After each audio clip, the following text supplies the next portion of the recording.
Hi everyone, പുതിയൊരു വീഡിയോയിലേക്ക് എല്ലാവർക്കും സ്വാഗതം. അപ്പോൾ നമ്മൾ ഇന്ന് ഉണ്ടാക്കാൻ പോകുന്നത് വളരെ പോഷകസമൃദ്ധമായ ഒരു ഭക്ഷണം തന്നെയാണ് കേട്ടോ.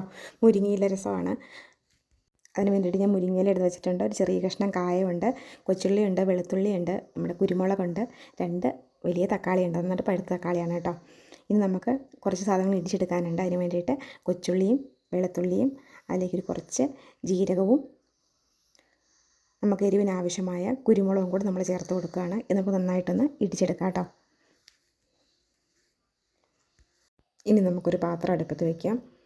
അതിലേക്ക് ആവശ്യമായ എണ്ണ ഒഴിച്ച് കൊടുക്കാം. എണ്ണ ചൂടാകുമ്പോൾ കുറച്ച് കടുക് ഇട്ട് കൊടുക്കാം.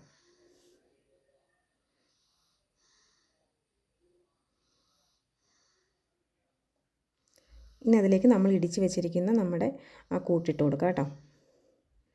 ജസ്റ്റ് ഒന്ന് മൂത്ത് വരട്ടെ.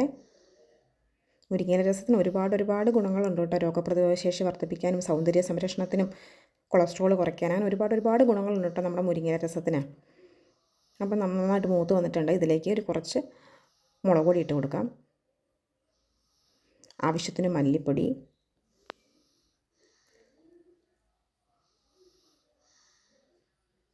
നന്നായിട്ടൊന്ന് മൂത്ത് വരട്ടെ കേട്ടോ.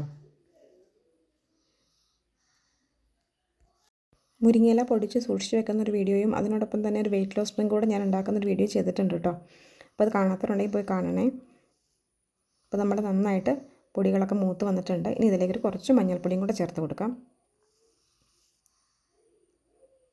ആ കായും കൂടെ ഞാൻ അതുപോലെ തന്നെ ഇട്ട് കൊടുക്കുകയാണ്. ഇത് നമ്മൾ ഉണ്ടാക്കി കഴിയുമ്പോഴേക്കും അതിനകത്ത് അലിഞ്ഞ് ചേർന്നോളൂ കേട്ടോ. ഇനി ഇതിലേക്ക് നമ്മൾ അരിഞ്ഞ് വെച്ചിരിക്കുന്ന നമ്മുടെ തക്കാളിക്കും കൂടെ ചേർത്ത് കൊടുക്കാം. ഞാൻ മുഴുത്ത 2 തക്കാളിയാണ് എടുത്തേക്കുന്നത്. നന്നായിട്ട് പഴുത്ത തക്കാളിക്കാണ്. ഈ നമ്മുടെ ഇതിലെല്ലാമായിട്ട് നന്നായിട്ടൊന്ന് വഴറ്റിയെടുക്കാം കേട്ടോ.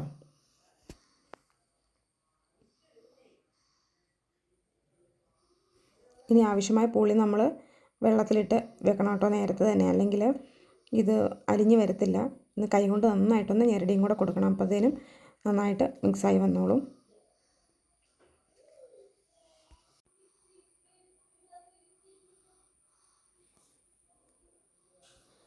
അതൊന്ന് കൈകൊണ്ട് നന്നായിട്ട് പിഴിഞ്ഞിട്ട് ഒന്ന് അരിച്ചെടുക്കാം കേട്ടോ.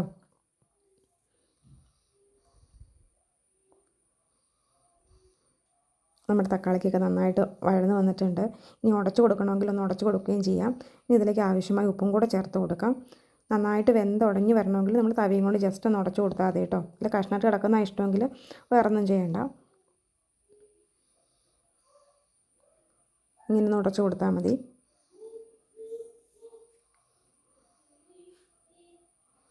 നന്നായിട്ടൊന്ന് വഴന്ന് വന്നു കഴിഞ്ഞാൽ പിന്നെ ഇതിലേക്കൊരു കുറച്ച് കറിവേപ്പില ഇട്ട് കൊടുക്കാം.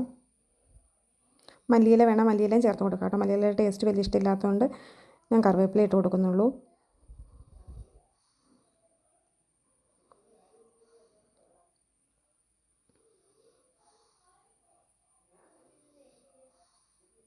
ഇനി ഇതിലേക്ക് നമ്മുടെ മുരിങ്ങയിലയും കൂടെ നന്നായിട്ട് നോക്കി കഴുകി വെച്ചിട്ടുണ്ട്. അത് നമ്മൾ അതിനകത്ത് ഇട്ട് കൊടുക്കാം കേട്ടോ. ഇത് നന്നായിട്ടൊന്ന് വഴറ്റിയെടുക്കാം. മൂടി വെച്ച് വേവിക്കുകയൊന്നും വേണ്ട.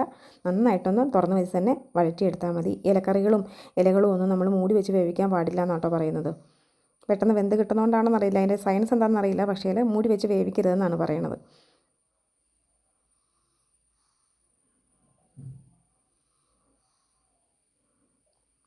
ഇനി ഇതിലേക്ക് നമ്മുടെ പുളിവെള്ളം കൂടെ ചേർത്ത് കൊടുക്കാം കേട്ടോ.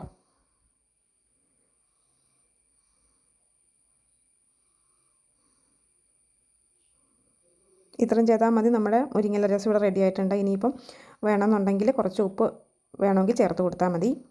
ഞാനൊരു കുറച്ച് ഉപ്പും കൂടെ ചേർത്ത് കൊടുക്കുന്നുണ്ട്. അപ്പോൾ എല്ലാവരും ഒന്ന് ട്രൈ ചെയ്ത് നോക്കിക്കോളാം കേട്ടോ. ഒരുപാട് ആരോഗ്യ ഗുണങ്ങളുള്ള ഒന്നാണ് മുരിങ്ങ എന്ന് എല്ലാവർക്കും അറിയാമല്ലോ. അപ്പം മുരിങ്ങയിലക്ക് അതിൻ്റേതായ ഗുണങ്ങളുണ്ട്. അപ്പോൾ എല്ലാവരും ഒന്ന് ഉണ്ടാക്കി നോക്കുക. ഇനി മുരിങ്ങയില കിട്ടുവാണെങ്കിൽ തോരൻ മാത്രമല്ല രസം കൂടെ ഉണ്ടാക്കി നോക്കുക കേട്ടോ. അപ്പോൾ നമ്മുടെ ഇന്നത്തെ വീഡിയോ ഇത്രയേ ഉള്ളൂ. ഇഷ്ടമാണെങ്കിൽ നമ്മുടെ ചാനൽ സബ്സ്ക്രൈബ് ചെയ്ത് സപ്പോർട്ട് ചെയ്യാൻ മറക്കണ്ട. അപ്പോൾ പുതിയൊരു വീഡിയോയിൽ നമുക്ക് വീണ്ടും കാണാം. അതുവരേക്കും tata bye bye. Okay, see U.